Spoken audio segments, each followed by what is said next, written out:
welcome, Yo, Scoobs. Are you an atheist, and how old are you? I'm an atheist and I'm 20 years old. Oh four. Okay. So can you tell me why you're an atheist? There's no evidence for God's existence, and I find any of the evidence that could be presented to be non-coherent.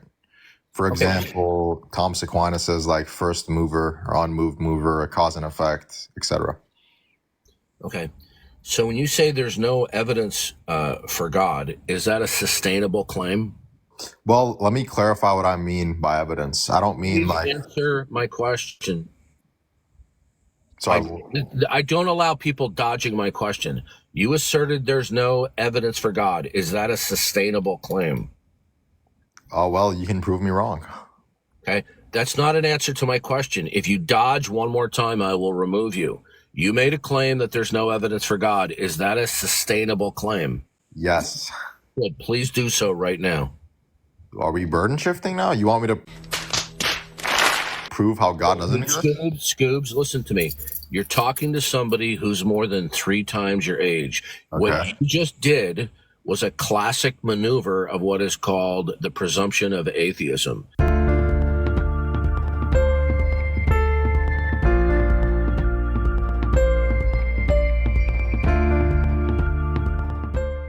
It goes under what is called atheological apologetics.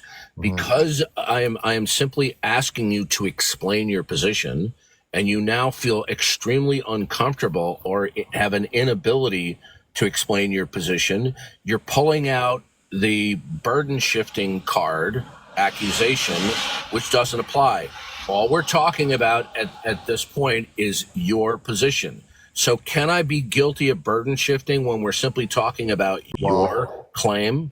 I thought you were going to prove the existence of God. Okay. But If you dodge one more time something I say to you, I am instantly kicking you. Do you understand what my rule is?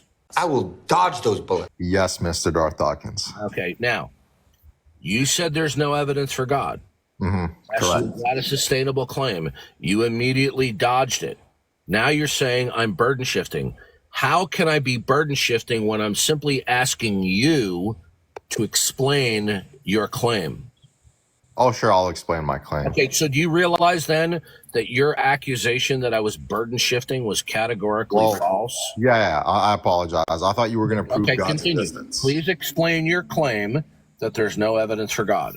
Yeah, sure. So, for example, when somebody makes a positive claim to me that, like, it's going to rain tomorrow, I would ask them, well, can you provide me? You're not defending your claim. All you're doing is you're invoking the incredulity card. Okay, do you know what incredulity is?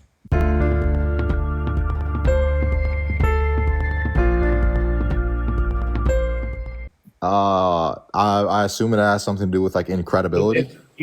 It means that you're going, oh, I'm just unconvinced. Okay, are you stating that the world is indeterminate with respect to its ultimate origin, or are you stating that the world is to be understood as being independent of God, therefore not evidence of God? Can you clarify what you mean by the first statement? Yeah, the first one would be that the world stands. The world is independent. Is indeterminate. Meaning you and I and nobody has any idea what the ultimate origin of the world is. Yeah, I would say the first one would be correct. Okay, so because you're invoking ignorance about the ultimate origin of the world, therefore no God. Well, sure, if that's what you're interpreting. That is a non sequitur.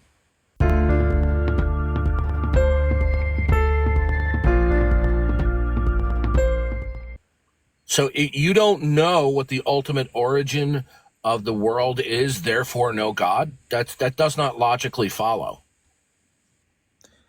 Well, when you're saying ultimate Please origin, focus on what I just said to you.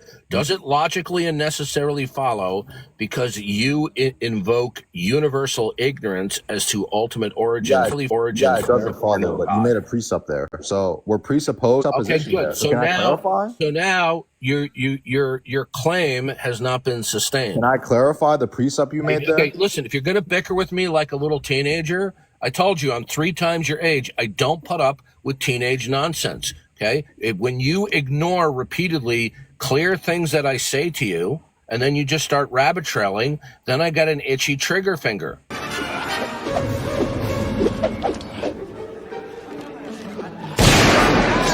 Now, is your claim there is no evidence for God, does it logically demonstrate that there's no God? No, like absence of Okay, evidence good. doesn't mean there's no evidence. Do you have any other line? Okay, so your first line of reasoning, quote, there's no evidence for God, therefore no God. You have now admitted that that is fallacious.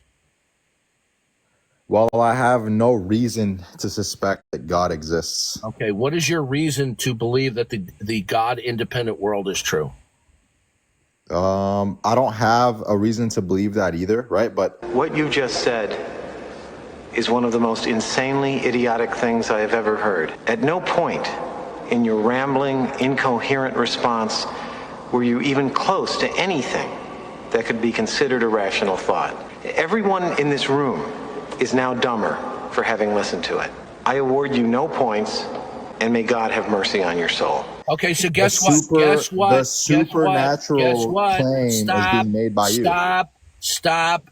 Okay, what you just revealed is you have a phony criterion by which you dismiss God, but then you abandon that criterion. Who's making the supernatural claim? Goodbye, little boy. Maybe you might run away because you have to follow a script. You have to follow a some more script. Run away selfies for your boyfriends. Okay.